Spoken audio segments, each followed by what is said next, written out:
My name is Julia. I'm 34 years old, a lawyer by training, but a daughter by heart. My father, Warren Kingsley, was a respected name in real estate, cold, calculating, and impossibly proud. He taught me how to negotiate by age 12 and how to read a contract by 15. I followed in his footsteps, worked in his firm, and worshipped him even when he barely acknowledged me. And then he died. Sudden heart attack. No goodbyes. Just silence.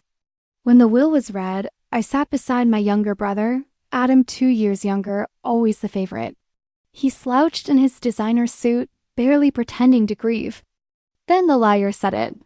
To Adam Kingsley, I leave full ownership of Kingsley Holdings, all real estate assets, and liquid capital. And me? One trust fund, previously established, to be maintained at its current amount, a polite way of saying, you get nothing new. You're forgotten? But I wasn't shocked. I was shattered. And then I remembered something. A locked drawer in my father's study. A drawer I wasn't supposed to open. I had been warned never to touch it. This drawer is off limits, my father once said. He didn't raise his voice, he didn't need to. His authority was absolute. But that drawer haunted me. It sat in his old mahogany desk, tucked in the far corner of his home study. After the funeral, while Adam was out celebrating his inheritance, I returned to that house alone. Everything was covered in white sheets, but the desk remained untouched. The key? Hidden where it always had been, taped to the bottom of the drawer above. Click. Inside, one sealed envelope, yellowed, brittle. My name in his handwriting. To Julia, if you're reading this, it means I failed. My heart stalled. I took the envelope, locked the drawer again, and left. What my father failed at was the beginning of what I was about to uncover. I opened it in my apartment, hands shaking. The letter was handwritten, brief, no apologies. Just facts. Julia, I've made mistakes. Adam is not who you think he is. If I've been taken down, it wasn't nature, it was design. Check the private account in Zurich. Use the passphrase, Emerald Eagle. You'll find everything. Protect what matters. Dad. I sat frozen. My father, a man who never admitted weakness, was warning me of sabotage, and he was pointing directly at Adam, the man who just inherited everything. I didn't waste time.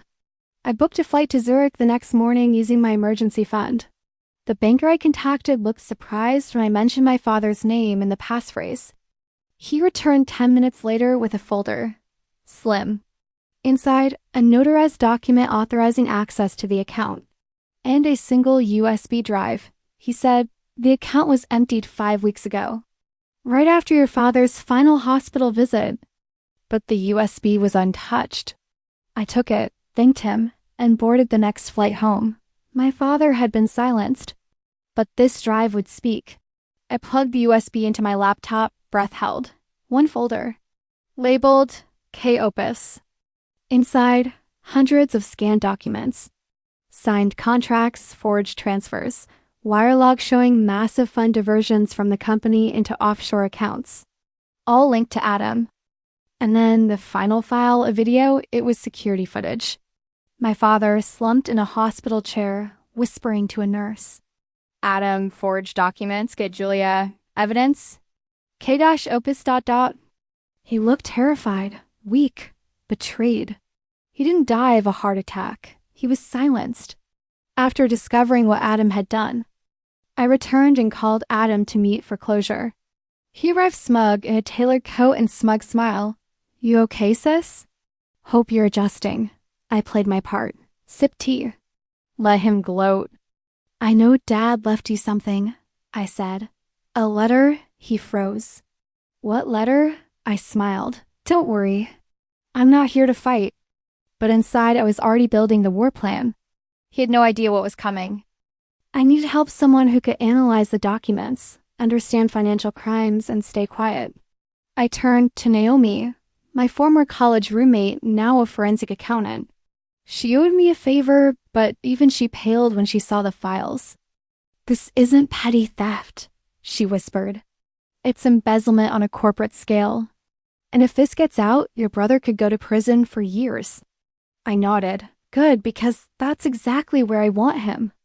Naomi spent the next 72 hours compiling a dossier, timeline, transactions, signatures at the bottom of it all, a pattern showing my father's wealth being drained slowly until a sudden heart attack. The hospital records listed my father's death as natural, but the footage said otherwise. So I visited the night nurse on duty that evening. Her name was Yvette, elderly, kind, tired eyes. I remember him, she said. He kept asking for his daughter. Not Adam, just Julia, over and over. I asked if she remembered anything unusual. She hesitated. One man came in late, no visitor pass. Said he was family, but I'd never seen him before. Tall, black coat. Carried a briefcase. Left before midnight. She added, your father was sedated right after. I showed her a photo of Adam. Her face changed. That's him. That's the man with the briefcase. Naomi's report was enough for legal action, but I needed a lawyer who wouldn't flinch. Enter Carla Velasquez, ruthless, brilliant, and notorious for destroying white-collar criminals. I handed her the files, watched her eyes flick over the evidence. This is more than inheritance fraud, she said. This is corporate homicide wrapped in tax evasion. She took my case pro bono. I like a clean fight, but I love a dirty one more. We began building the legal strike, quietly, strategically. Adam had the will, but I had the war room. My father never gave me shares on paper, but Carla dug deeper. Buried in old records, she found a clause in the company bylaws naming a silent partner entitled to 30% of assets, activated upon the founder's death. The partner, a trust, opened 18 years ago. Beneficiary, Julia Clark. Me? He had protected me, just not in a way Adam could easily find. Carla smiled. Congratulations. You're legally entitled to nearly a third of your father's empire. I sat there, stunned. For the first time, I felt his presence again. He hadn't forgotten me. He had hidden me to keep me safe. Naomi found something else in the trust files, an encrypted email my father had stored months before his death. It was never sent, but it was addressed to me. Carla had a tech contact decrypt it. If you're reading this, Julia, then something has gone wrong. I tried to speak to you sooner, but Adam's not who he used to be. He's done things, hidden things. I fear he won't stop with me. If I couldn't protect you in life, let this trust be my shield for you in death. I read the words over and over, barely breathing. It wasn't just betrayal. It was premeditated. We leaked one document to the press, a redacted version of a property transfer between Adam and an offshore account. Headline the next morning. Clark family under scrutiny, inheritance games turned dark. Adam called me that afternoon. You think you're clever? You have no idea who you're playing with, I answered calmly. Neither do you. He hung up. Carla smiled. Good, let him sweat. We weren't aiming for headlines.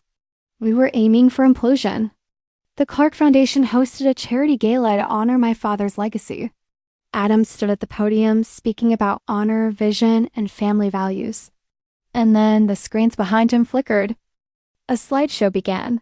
Documents, offshore transfers, time-stamped emails, all carefully chosen, all leaked anonymously. Gasps echoed through the room. Adam froze. Someone shouted, "Is this true?" Another, "What did you do to your father?" He left the stage red-faced, trembling. And I walked away before the slideshow even ended. Justice doesn't always need applause. Just timing. The fallout split the family. Some cousins sided with Adam. He's still blood. Others called me, apologizing, offering support. But the one voice I didn't expect was my Aunt Cecilia. I always knew your father trusted you most, she said. But I didn't know he was afraid of Adam. She handed me a key. He gave me this before he passed. Said to give it to you if anything ever seemed off.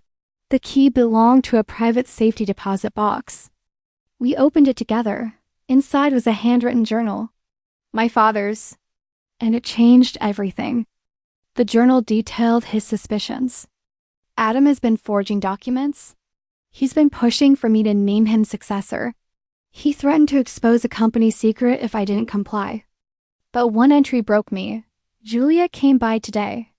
I almost told her, but she looked so at peace I couldn't burden her. Tears fell on the page. I had been so close to saving him. But now? I would make sure the truth he couldn't speak would roar louder than any lie Adam ever told. With my father's journal, Naomi and Carla helped me file a formal petition to the court. We requested a full audit of the estate, citing coercion, document tampering, and potential elder abuse. It wasn't just about the money anymore. It was about intent. The court approved the request. And just like that, forensic accountants were unleashed into Adam's carefully curated empire. You started a war, Carla said. I nodded. No, he did. I'm just answering it. The auditors found discrepancies within days. A company my father supposedly dissolved was still active under Adam's name. Large sums had been donated to non-existent charities. Wires traced to an address in the Cayman Islands. Adam was summoned for questioning. He went in smug. He came out silent. I saw him leaving the courthouse, his jaw clenched, his eyes locked on mine. This time, I didn't look away, because for the first time, he was the one being watched. One of my father's former assistants reached out Linda.